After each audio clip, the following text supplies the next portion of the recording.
जगदम्बिकाय नमः। ओम नमश्चंडिकाय।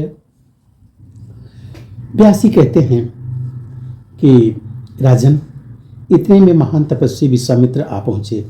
वे क्रोध में यमराज की तुलना कर रहे थे। अपना दक्षिणा संबंधी धन मांगने के लिए उनका आना हुआ था। मुनि को देखकर राजा हरिश्चंद्र को मूर्छा आ गई। वह पुनः पृथ्वी पर गिर पड़े। तब विश्वामित्र ने जल के छींटे दे करके उनसे यह वचन कहा, राजेंद्र उठो और अपनी अभीष्ट दक्षिणा देने का प्रयत्न करो, क्योंकि ऋणियों का ऋण भय प्रतिदिन बढ़ता ही रहता है।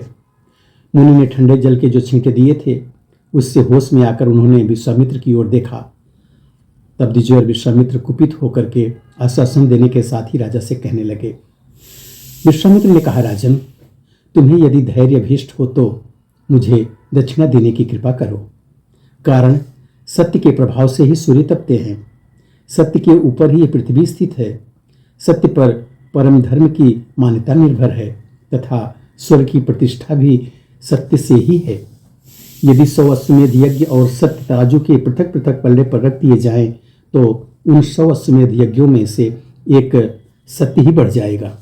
परंतु इन सब बातों के कहने सुनने से मुझे क्या प्रयोजन। मुझे तो तुम तुरंत मेरी दक्षिणा दे दो। राजन, यदि तुमसे दक्षिणा न मिली तो देखो, सूर्य के अस्ताचल पधारते ही मैं तुम्हें श्राप अवश्य दे दूंगा। इस प्रकार कहकर विश्वामित्र चले गए। भय से घबराए हुए राजा हरिश्चंद्र के दुख का पार नहीं रहा। सूत जी कहते हैं, इसी समय की बात है।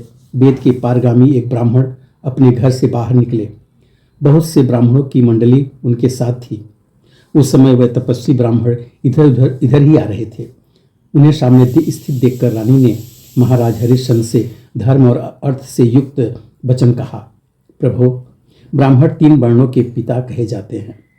पिता के धन पर पुत्र का अधिकार होता ही है, यह बिल्कुल निश्चित है। अतः मेरी सम्मति है कि इनसे कुछ धन के लिए प्रार्थना की जाए। राजा हरिश्चंद्र ने कहा, सुमध्य में, मैं क्षत्रिय हूँ, मुझे दान लेना अभीष्ट नहीं है। मांगना ब्राह्मणों के लिए शोभा देता है, न कि क्षत्रियों को। ब्राह्मण संपूर्ण वर्णों के गुरु हैं, उनकी तो सदा पूजा करनी चाहिए। अतः गुरु से याचना करना उचित नहीं है। क्षत्रिय तो इस नियम के अधिक पोषक हैं। दान देना, पढ़ना, यज्ञ करना, शरण में आए हुए को अभय बनाना और प्रजा की रक्षा करना, यही कर्म क्षत्रिय के लिए विहित है। क्षत्रिय इस प्रकार का दीन वचन कभी न कहे कि मुझे कुछ दीजिए। देवी, मैं देता हूँ। वचन मेरे हृदय के कोने कोने में भरा है। अतः कहीं से भी धन का उपार्जन करके ब्राह्मण को देने के लिए मैं तत्पर हूँ। पत्नी ने कहा, स्वामी, काल के प्रभाव से पुरुष के सामने सम और विषम परिस्थिति आया करती है। काल ही मनुष्य को अपमानित और सम्मानित कराता है। पुरुष के दाता और मांगता होने में इस काल की ही महिमा है। एक विद्वान एवं शक्तिशाली ब्राह्मण राजा पर कुपित हो जाए, फलस्वरूप राजा को राज्य से निकल जाना पड़े और वह सुख से हाथ धो बैठे। देखिए, ये सब काल की ही तो करतूत है। राजा बोले, तीखे धार वाली तलवार से जीभ के 2 टुकड़े हो जाना ठीक है, किंतु सम्मान का परित्याग करके दीजिए दीजिए कहना मैं उचित नहीं समझता। महाभागे, मैं क्षत्रिय हूँ, किसी से कुछ भी मांग नहीं सकता, बल्कि अपने बाहुबल से उपार्जित धन देने के लिए मैं सदा तत्पर हूँ। पत्नी ने कहा, महाराज, यदि आपका मन याचना करने में समर्थ नहीं है तो मैं आपकी संपत्ति हूँ। इंद्र सहित देवताओं ने न्यायपूर्वक मुझे आपको सौंपा है। आप स्वामी बनकर मुझ आज्ञाकारिणी स्त्री की रक्षा में सदा तत्पर रहे हैं। अत्यो महाद्वितीय, अब आप मेरा मूल्य लेकर के गुरु विश्वामित्र की दक्षिणा चुका दीजिए। राजन, पत्नी की बात सुनकर महाराज हरिश्चंद्र के दुख का पार नहीं रहा। महान कष्ट है, महान कष्ट है, यूं कहकर वे रो पड़े। तब रानी ने उनसे कहा, आप मेरी यह प्रार्थना स्वीकार करने की कृपा कीजिए, अन्यथा ब्राह्मण के साप रूपी अग्नि से भस्म हो जाने पर पुनः नीच योनि में जन्म लेना पड़ेगा। जुआ खेलने, शराब पीने, राज्य बढ़ाने तथा भोग भोगने के लिए तो आप ऐसा करते ही नहीं हैं। अतः मेरे सहयोग से गुरु की दक्षिणा चुकाकर आप अपने सत्यव्रत रूपी धर्म को सफल बनाइए। व्यास जी कहते हैं, राजन, रानी के द्वारा बारंबार प्रेरित किए जाने पर राजा हरिश्चंद्र ने कहा, भद्रे, मैं अत्यंत निष्ठुर होकर तुम्हें बेचने की बात स्वीकार करता हूँ। यदि मेरे परम निर्दय वचन कहने के लिए तुम्हारी वाणी तत्पर है तो जिसे नीच से नीच व्यक्ति भी नहीं कर सकते वह जघन्य काम मेरे द्वारा होने जा रहा है। इस प्रकार कहकर महाराज हरिश्चंद्र नगर में चले गए। वहां तमाशा दिखाने का एक स्थान निश्चित था। वहीं अपनी धर्मपत्नी को उन्होंने बैठा दिया। उस समय महाराज की आंखों से आंसू गिर रहे थे, कंठ रुका जाता था। वह बार बार लोगों को संबोधित करके बोले, नागरिकों, आप सब मेरी बात सुनने की कृपा करें। मेरी यह पत्नी मुझे प्राणों के समान प्रिय है, परंतु यदि किसी को इससे दासी का काम लेने की आवश्यकता हो तो कहें। मैं जो भी उचित धन पा सकूं उतने में यह तुरंत बिक सकती है। वहां पर बहुत से विद्वान पुरुष थे।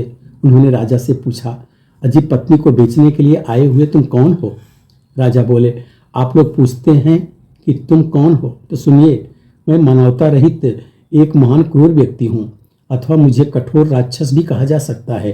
तभी तो ऐसे नीच कर्म में मेरी प्रवृत्ति हुई है। व्यासी कहते हैं, राजन, यह शब्द सुनकर विश्वामित्र बूढ़े ब्राह्मण का रूप धारण करके अकस्मात सामने उपस्थित हो गए और बोले, मैं धन देकर इस दासी को खरीदने के लिए तैयार हूँ, अतः मुझे दे दो। मेरे पास अपार धनराशि है। मेरी स्त्री परम सुकुमारी है, वह घर का कार्य नहीं संभाल सकती, अतः मुझे इसे दे दो। मैं दासी को स्वीकार करता हूँ, परंतु इसके लिए तुमको धन देना पड़ेगा। यूं ब्राह्मण के कहने पर महाराज हरिश्चंद्र का मन दुख से अस्त व्यस्त हो गया। वह कुछ भी बोल नहीं सके।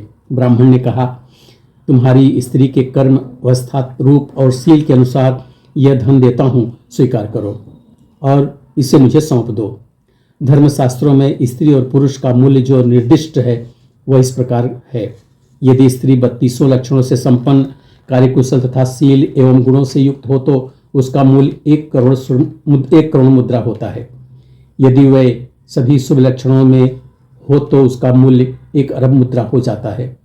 ब्राह्मण की यह बात सुनकर राजा हरिश्चंद्र महान दुख से व्याप्त हो जाने के कारण चुप हो गए। उनके मुख से कोई भी बात नहीं निकल रही। तब ब्राह्मण ने राजा के सामने मृगचर्म पर धन रखकर रानी के केशों को में हाथ लगाया और उसे खींचना आरंभ कर दिया। यहाँ पर 7वें स्कंद का 21वां अध्याय पूरा होता है। बोलो सच्चे दरबार की।